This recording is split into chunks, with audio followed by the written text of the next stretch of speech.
Hello, everybody. Scott Golden here with the WCW Worldwide Review Series, December 12th, 1992.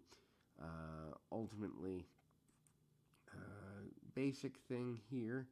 We moved towards 1993. Jesse Ventura plugging the crowning of the Jesse Ventura Arm Band Invitational or whatever that is. Too Cold Scorpio here, coming off of his work at the Clash of Champions, basic stuff, but Scorpio, for his time, super athletic, super influential, basic arm drag from the beginning, but beautiful stuff, including a roll through on a sunset flip, some drop kicks, and a crossbody from the top. And Too Cold Scorpio by far in a good enough situation there, and lands on the feet. Super kick for Scorpio for his trouble, and manages to do everything he can, include dive to the outside and the 450 splash at the time. An impressive move for 1992.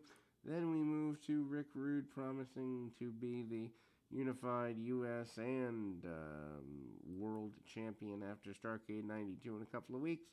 About 2 weeks away, maybe 2.5, but that's where we're going. Is the Starrcade main event of uh, Simmons and Rude that never happens. Simmons, I believe, eventually wrestles Dr. Death Steve Williams as a replacement for Rude.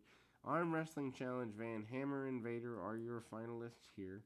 Van Hammer does not have a second, but Vader does with Harley Race. Referees at ringside doing the arm wrestling bit, treating it like it matters.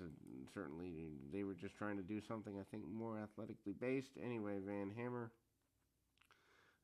getting the Duke, I guess you'd say, and pretty big thing there. He's obviously happy. They're trying to put him over. Big surprise to defeat Vader. I think that's a pretty good rub for him at the time. T.A. McCoy facing off in an enhancement talent match with Barry Windham. A heel Barry Windham, ponytail and all. Windham more aggressive as a heel than a babyface. That is to be expected. Windham manages to choke his man over the top rope and get advantages wherever he can. Windham gets the man down and steps on his throat, among other things. Needless to say, Eric Bischoff is here, and Windham actually wins the match with a lariat and rake of the bootlaces across the eyes, jumping DDT, and Windham, certainly a major, major guy here. And then Vader is here, managed by Harley Race, and Vader wants to be the king of cable. That's the talk of the day. That will continue into time. Brad Armstrong turned on by Brian Pillman at the latest Clash, I do believe, and they go right at each other because of the bad blood related to that betrayal. Armstrong doesn't even let Pillman get his jacket off before he's brawling with him and hip tossing him out of the corner. Pillman, though, able to choke his man out and do everything he possibly can do to get an advantage here. Pillman sends him to the outside. Pillman tries to go leaping over the top rope, but doesn't get what he wants there. Misses a double axe handle from the apron and goes crashing into the guardrail. Then we go back to the ring there, and needless to say, there is a cheating victory holding the tights by Pillman. Decent match worth looking at, and we go to the Starrcade Control Center. Jim Ross hyping that as a deal there. We go to Shane Douglas and Ricky Steamboat, tag team champions, newly crowned at the most recent Clash in November. Love the Clashes up until 92 93. Anyway, Barbarian and Tony Atlas are the opponents here. Not exactly going to be match of the year candidate at this time. Douglas, though, manages to stand and brawl with the Barbarian for a little bit, a couple of shots in. Not exactly worth writing home about because, well, the Barbarian's a power guy and they're trying to do more wrestling-related spots with him. Steamboat off the ropes and hits him a couple of times.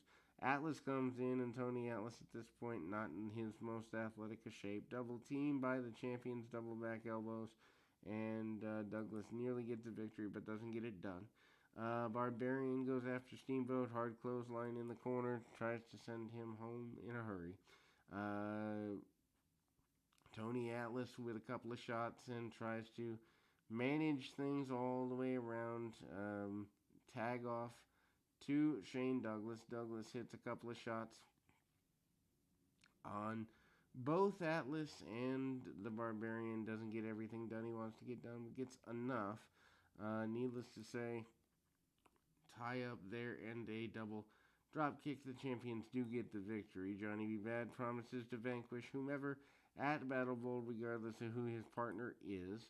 I believe they've already announced it as Cactus Jack, although that might be 1993. We go back to highlights of Watts and Rude from the previous week. Nothing really getting settled there. Eric Watts basically says he wants to eliminate Rick Rude, and they show him standing tall. We close the program with Rude promising not only to vanquish Watts once and for all, but he's sick of the discrimination that he suffered since being part of WCW since 1991, so over a year, and he says he's going to set it all right at Starrcade by winning the World Championship. We close the program in that vein, and we will be back with more right after this.